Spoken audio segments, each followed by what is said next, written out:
Player Dan Ashworth signed for Man United after sporting director. Hey, football fans are ready for this exciting news about Dan Ashworth signings he made as Man United director.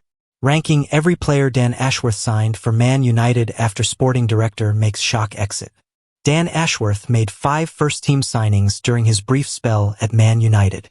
Manchester United have decided to part ways with sporting director Dan Ashworth just 5 months after he began his role at Old Trafford.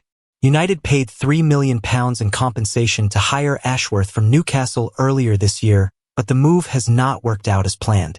We've ranked the 5 first-team signings that United made during Ashworth's time at Old Trafford. Note: we've not included any youth team players, which rules out the likes of Cheeto Obi Martin. 5. Joshua Zirkzee. The first signing of the Ineos era, Zirkzee starred for Bologna last season before completing a £36.5 million move to United. According to reports, Erik ten Hag didn't want to buy the Netherlands international, and the deal was driven by Ashworth's team based on data analytics. Securing a forward to enhance our already strong group of attacking players was a key aim for this summer, Ashworth said. We are delighted that we've managed to sign a player of Joshua's caliber this early in the transfer window. Joshua is an outstanding talent who is ready to make an impact for Manchester United. His ability and desire to grow into a world-class player means that he will be a great addition to the squad that we are building for the exciting season ahead and beyond. The 6'4" striker made a dream start to his United career, coming off the bench to score a late winner against Fulham on his debut. But he went on a 17-game goal drought after that win and struggled to adapt to the speed and intensity of the Premier League. The 23-year-old has shown signs of improvement under new manager Ruben Amorim and scored a brace in a 4-0 win against Everton. 4. Matthijs de Ligt.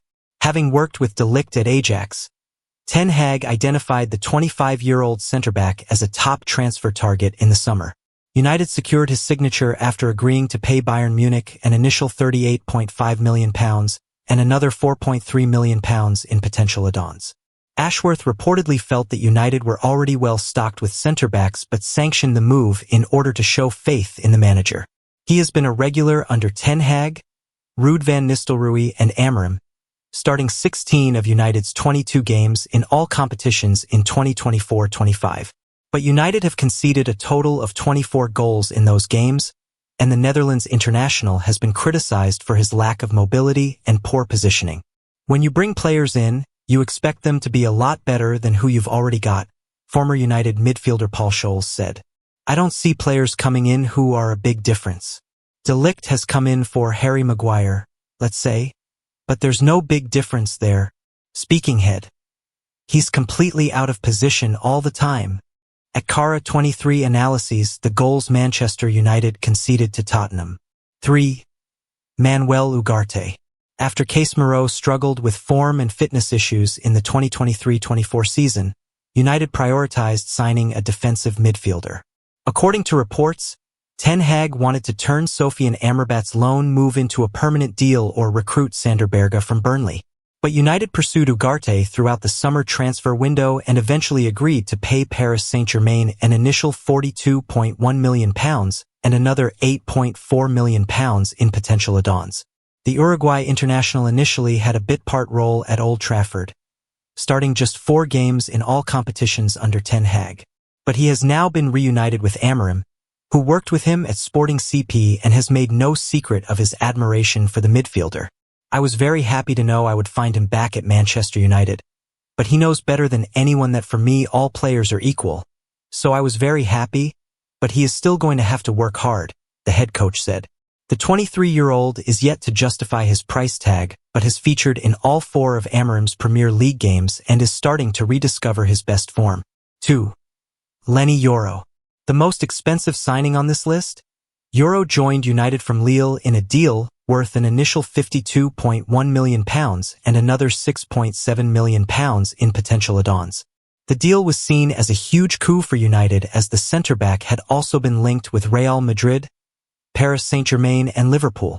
Chief executive Omar Barada reportedly led the final negotiations with Lille, but Ashworth and Jason Wilcox were also heavily involved.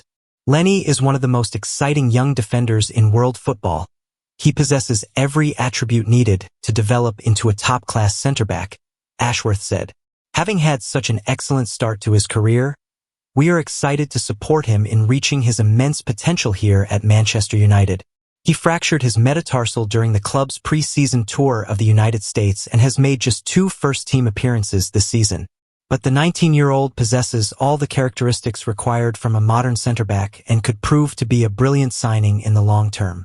Lenny Yoro's competitive debut by numbers: 100% aerial duels won, 86% pass accuracy, 75% ground duels won, 4 tackles attempted, 3 tackles won, 2 passes into the final third, 2 clearances, 1. Noussair Mazraoui. Alongside De Ligt, Mazraoui also swapped the Allianz Arena for Old Trafford in the summer transfer window and reunited with Ten Hag. United paid an initial £12.8 million and a potential £4.3 million in add-ons for the right-back, who was signed as a direct replacement for Aaron Wan-Bissaka. He has been United's standout performer in the first half of the 2024-25 season and won their Player of the Month award in November. The Morocco international has demonstrated his consistency and versatility, playing as a right-back and a left-back in a back 4 and a centre-back in Amorim's back 3. He's a top player, Amorim said. He understands the game. He knows how to attack, he's very technical, he's very good defensively, and he's very good one-on-one. He's a modern player. I think he's the future of our team.